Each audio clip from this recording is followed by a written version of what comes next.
दोस्तों आज का जो इम्पोर्टेंट क्वेश्चन है ये क्वेश्चन आपके क्लास 10 के विद्युत धारा का चुंबकीय प्रभाव के चैप्टर से लिया गया है। तो इसमें से जो आपके पहला क्वेश्चन दिया गया चुंबक के गुण क्या क्या होते हैं। सबसे पहले आपका क्वेश्चन ये है, देखिए चुंबक क्या होता है। चुंबक आपको पता होगा मेरे पास, जो लोहे या लोहे से बनी वस्तुओं को आपस में क्या करता है, अपनी ओर आकर्षित करता है, उसको क्या बोलते हैं, चुंबक बोलते हैं। तो इसके गुण क्या होंगे। सबसे पहला गुण बताया गया, प्रत्येक चुंबक में दो ध्रुव होते हैं।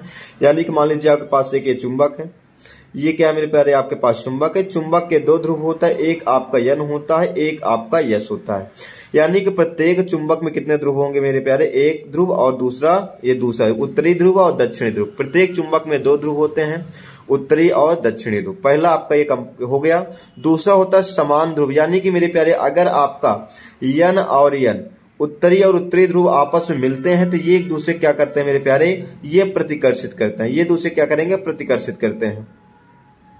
या यस और यस आपस में मिलेंगे, ये भी एक दूसरे क्या करेंगे, प्रतिकर्षित करते हैं। कहने का मतलब मेरे प्यारे होगा, सब समान ध्रुव होंगे तो एक दूसरे क्या करेंगे, प्रतिकर्षित करते हैं। इसको आपको समझते रहना है, एक दूसरे को प्रतिकर्षित करते हैं। और जब आपका असमान ध्रुव होगा, असमान ध्रुव का मतलब मेरे प्यारे वो होता है, जैसे आपका यन ध्रुव यस ध्रुव के साइड जाता है तो ये एक दूसरे क्या करते हैं मेरे प्यारे, एक दूसरे को आकर्षित करते हैं। एक दूसरे को मेरे प्यारे क्या करेंगे, आकर्षित करते हैं। इसको याद करके रख लेना है कि समान ध्रुव एक दूसरे को प्रतिकर्षित करते हैं और असमान ध्रुव एक दूसरे को मेरे प्यारे क्या करते हैं, ये आकर्षित करते हैं। अगला एक चीज बताएगा, स्वतंत्र रूप से लटकी हुई चुंबकीय सुई को अगर हम स्वतंत्र रूप से छोड़ दें, स्वतंत्र रूप से लटकी हुई सुई हमेशा मेरे प्यारे उत्तरी और दक्षिणी ध्रुव में जाकर के ही रुकती है। ये उत्तरी और दक्षिणी ध्रुव में ही जाकर के क्या होता है मेरे प्यारे, रुकते हैं। इस बात को आपको विधिवत तरीके से याद करके रख लेना है। अब आपका जो चुंबकीय क्षेत्र होता है, चुंबकीय क्षेत्र तो ज्यादा इंपॉर्टेंट नहीं होता, लेकिन समझ लीजिएगा। मान लीजिए आपके पास छोटे छोटे चुंबक के कण हैं या लोहे के कण होते हैं, आपको पता होगा। अब जब इसमें किसी एक चुंबक के कण को हम फेंकते हैं, चुंबक के टुकड़े को फेंकते हैं, देखते होंगे चुंबक के कुछ साइड के भाग जो आपके लोहे के कण होते हैं आकर के इसमें क्या होता है मेरे पास, चिपक जाते हैं। आकर के क्या होंगे, चिपक जाएंगे। तो चुंबक के चारों ओर का वह क्षेत्र, इस चुंबक के चारों ओर का वह क्षेत्र जहां पर इसके आकर्षण अथवा प्रतिकर्षण बल का अनुभव हो या इस चुंबक के प्रभाव को अनुभव किया जा सकता है, उसको हम चुंबकीय क्षेत्र कहते हैं। उसको चुंबकीय क्षेत्र कहते हैं। इसका मात्रक मेरे प्यारे क्या होता है, टेस्ला होता है। ये इंपॉर्टेंट है, इसको आपको दिमाग में बैठा करके रख लेना है। अब सबसे इंपॉर्टेंट की जब बात करते हैं जब, तो सबसे जो आपका इंपॉर्टेंट होता है मेरे प्यारे, वो है आपका चुंबकीय क्षेत्र रेखाओं के गुण। चुंबकीय क्षेत्र रेखाओं के गुण ये बहुत ही इंपॉर्टेंट होता है, पेपर में 100% ये पूछा जाता है। तो ये जो होता है मेरे प्यारे, आपको पता होगा पहला काम चुंबकीय जो क्षेत्र रेखाएं होंगे, एक प्रकार की पहला काम काल्पनिक रेखाएं होती है। याद कर लेना, ये एक प्रकार की क्या होती है, काल्पनिक रेखाएं होती हैं। अब दूसरी बात ये है मेरे प्यारे, ये आपका एक फिगर दिखाया जा रहा है, आपका क्या है, फिगर। ये आपका क्या है, चुंबकीय बल रेखाएं हैं। ये क्या होते हैं, इसको समझ लेना फिगर को। ये आपका एक चुंबक है, इस चुंबक में आपको पता है एक आपका यस और आपका यन, एक आपका उत्तरी ध्रुव, आपका क्या है, दक्षिणी ध्रुव होता है। अब ये चुंबकीय बल रेखाएं हमेशा के चुंबक के यन ध्रुव से निकल करके यस ध्रुव की ओर जाते हैं, यानी उत्तरी से दक्षिण की ओर जाते हैं। हमेशा याद कर लेना, चुंबक के जो चुंबकीय क्षेत्र रेखाएं होती है हमेशा उत्तर से दक्षिण की ओर चलते हैं। यहां पर उत्तर से दक्षिण की ओर चलते हैं, याद कर लेना। पहला पॉइंट आपका ये है, ये चुंबकीय रेखाएं उत्तर से किधर होते हैं, दक्षिण की ओर चलती हैं। दूसरी बात यह है, ये हमेशा ध्रुवों से निकलते 90 अंश पे निकलते हैं और 90 अंश पे क्या हो जाती है, ये इसमें जाकर के मिल जाते हैं। और सबसे मेन बात यह है कि ये बल रेखाएं हमेशा एक बंद वक्र का निर्माण करते हैं। आप देख रहे होंगे ये एक आपका हमेशा क्या होता है, बंद वक्र का निर्माण करते हैं। दूसरा आप कह दिया गया है कि चुंबकीय बल रेखाएं हमेशा एक बंद वक्र का क्या करते हैं मेरे प्यारे, निर्माण करती हैं।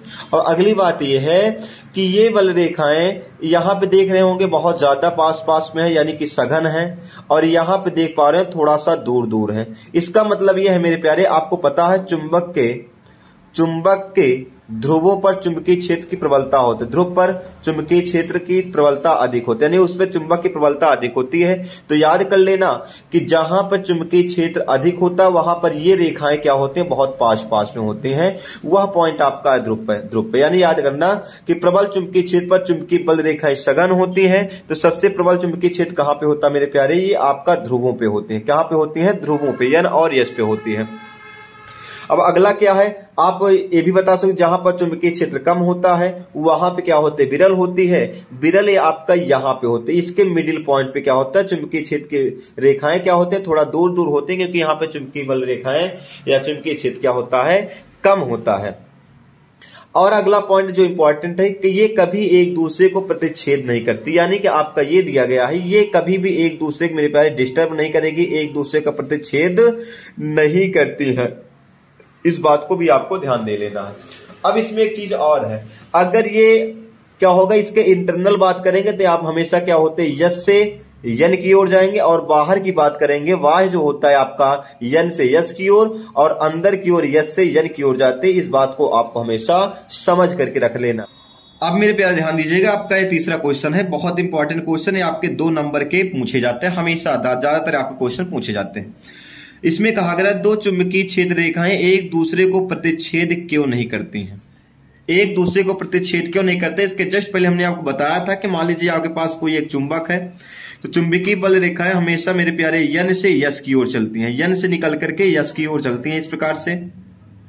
तो यन से किधर चलते हैं मेरे प्यारे, यस की ओर चलते हैं, लेकिन कभी भी मेरे प्यारे ये एक दूसरे को प्रतिच्छेद नहीं करती हैं। अब ऐसा क्यों होता है, क्योंकि देखिए आपको अगर कोई 2 रेखाएं मान लीजिए आपकी ये है, प्रतिच्छेद करने के लिए इसमें 2 दिशाओं की आवश्यकता पड़ती है। एक दिशा अगर ऐसी जाएंगी तो दूसरी दिशा ऐसी जानी चाहिए, यानी 2 अलग अलग दिशाओं की जरूरत पड़ती है।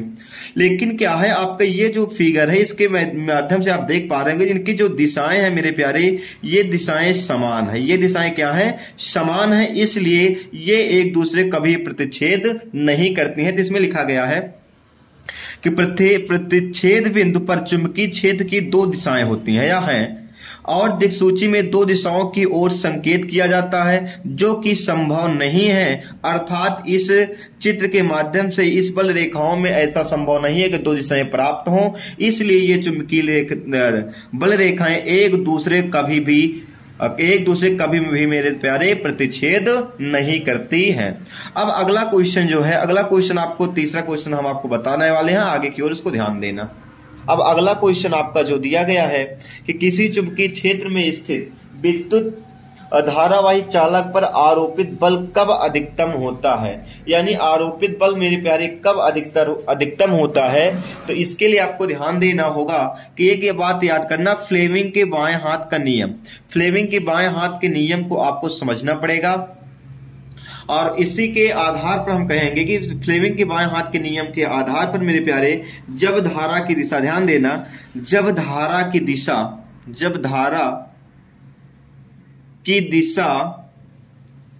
चुंबकीय क्षेत्र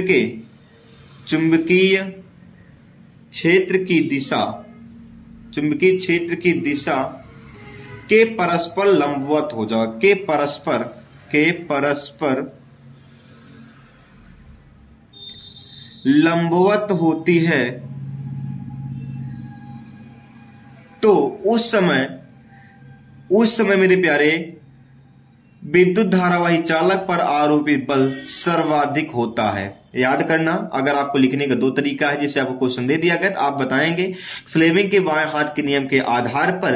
अब आपको अगर बताना होगा विद्युत धारावाही चालक पर आरोपित बल अधिकतम होता है जब धारा की दिशा चुंबकीय क्षेत्र की दिशा के परस्पर लंबवत होता है, या आप ऐसा बोल सकते हो फ्लेमिंग के बाएं हाथ के नियम के आधार पर जब धारा की दिशा चुंबकीय क्षेत्र की दिशा के परस्पर लंबवत होता है तो विद्युत धारावाही चालक पर आरोपित बल सर्वाधिक होता है। यह बात आपको समझ लेना है, क्योंकि मेरे प्यारे आपको पता है एक फार्मूला होता है F बराबर IVL sin थीटा, F बराबर IVL sin थीटा।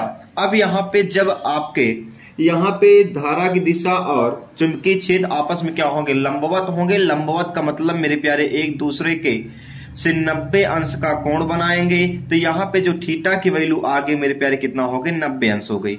अब हमको पता है साइन थीटा, यहाँ पे साइन थीटा है, साइन थीटा 90 की जो वैल्यू होगी इतनी होती 1 होती है, तो इस पे रखेंगे F बराबर IVL साइन थीटा के स्थान में रखेंगे 90 अंश, तो आपको जो F मैक्सिमम मिलेगा मेरे प्यारे IVL साइन थीटा, यानी कि साइन 90 की वैल्यू कितना होता है 1 हो जाता है। लिख देंगे हम इसको ऐसे IVL, ये मेरे प्यारे क्या होगा, अधिकतम बल मिलेगा कब, जब आपका थीटा का मान 90 होगा, तब। दूसरी बात, अगर कहीं कहीं आपसे पूछ लिया जाए कि न्यूनतम कब प्राप्त होगा यानी मिनिमम कब प्राप्त होगा, तो मिनिमम के लिए मेरे प्यारे आपको क्या करना होगा, थीटा की जो वैल्यू है वो क्या कर देना, आपको 0 अंश कर देना है। क्या कर देना, 0 अंश कर देना, यानी कि जो यहाँ पे परस्पर है, परस्पर के स्थान में क्या कर देना, मुझे समांतर कर देना। क्या कर देना, समांतर।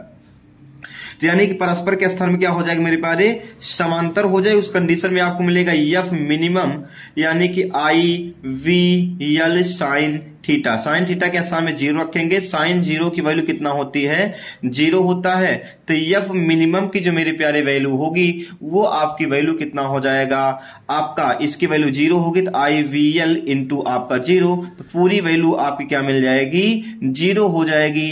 ये आपका आंसर होगा। यानी आप दोनों चीजों को यहां से आप समझ लीजिएगा कि जब आपका समांतर होगा, क्या, जब धारा की दिशा चुंबकीय क्षेत्र की दिशा के समांतर होगा, उस कंडीशन में आपको मिनिमम प्राप्त होता है। जब आपका धारा की दिशा उसके लंबवत होगी तो वहां पे मेरे प्यारे आपको अधिकतम प्राप्त होता है। ये दोनों बात आपको समझ के रख लेना है।